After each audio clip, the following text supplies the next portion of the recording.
my name is Zoe Harcombe. I'm the author of The Harcombe Diet. I passionately believe that the current diet advice that people are being given across the Western world is completely wrong. Not only is it not going to work, I actually believe it is the cause of the current obesity epidemic. Currently, in the UK and in the US, 1/4 of the population is obese. This means that they have a BMI of over 30, but you don't need to know the technical details. It's just to know that's how many obese people we have in the US and America. In America, for women, it's even higher. 33%, 1 in 3 women in the US is defined as obese. Now that's the extremes of overweight. We also have 2/3 of the population in the UK and the US, that's men and women, who are overweight. These people are not happy with the way they look, they're not happy being overweight, they desperately want to be slim. So why aren't they?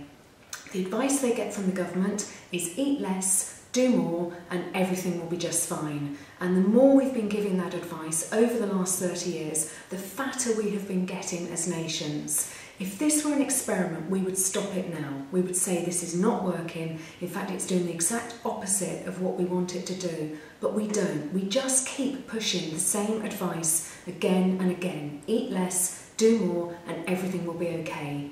I actually believe not only will it not be okay, it will carry on making us fatter and fatter as it has done over the last 30 years. We need to look at this advice and say, where has it come from and why do we tell people to do this?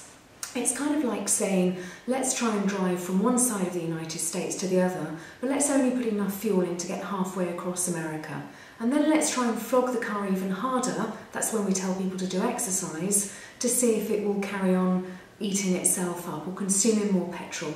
And of course it doesn't work. The car will grind to a halt, and so the body will grind to a halt as we try to get it to do more on less fuel than it actually needs to survive.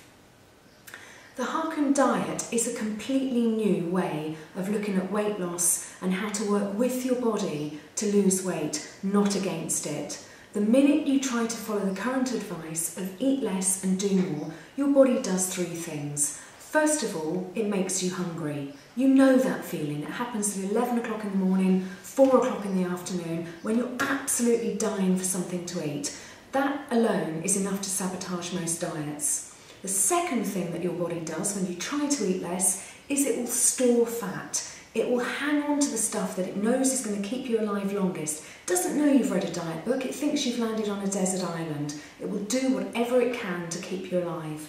The third thing that your body will do is to slow your metabolism. It sees less food coming in, again it goes into survival mode, it tries to hang on to all the limited energy that's coming in. Those 3 things alone will wreck most diets. They are the exact opposite of what you want your body to be doing when you want it to lose weight. You've got to stop fighting your body and getting it to work against you and start working with your body. The Harcombe Diet works in a completely different way. It says do not eat less. Whatever you do, do not eat less. Do not get hungry, do not starve yourself, do not be miserable. I hope you're feeling already this is the kind of diet that I could follow. What the Harcombe Diet says is start working with your body. Eat only real food. Let your body be nourished. Eat things that we've been eating for thousands of years. Meat, fish, vegetables, salads, nuts, fruits, things found in the natural environment in their natural way. Eat those and you will lose weight. I want to talk to you now about food addiction, because I firmly believe that people who want to be slim, who can't lose weight, are addicted to food. Why do we tell alcoholics, don't have a single drink, stay dry for the rest of your life? Why do we say to smokers, you can't afford to have even 1 cigarette, you've got to spend every day not having a drink, not having a cigarette?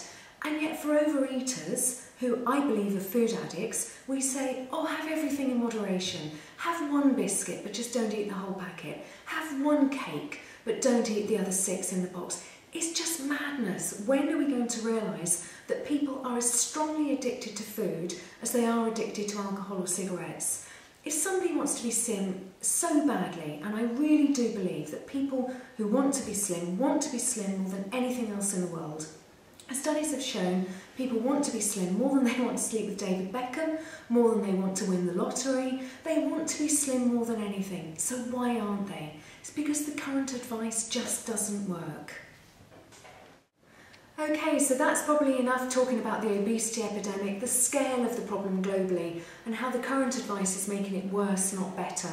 You can go on one of my websites, theharcombediet.com or whydouovereat.com at any time and start picking up the themes and the arguments that I present as an alternative to the advice that you've been given so far. Look forward to seeing you again. We're going to cover a multitude of things in these VTs. It's great having you on board. We're going to sort out your weight problems, so just stick with me.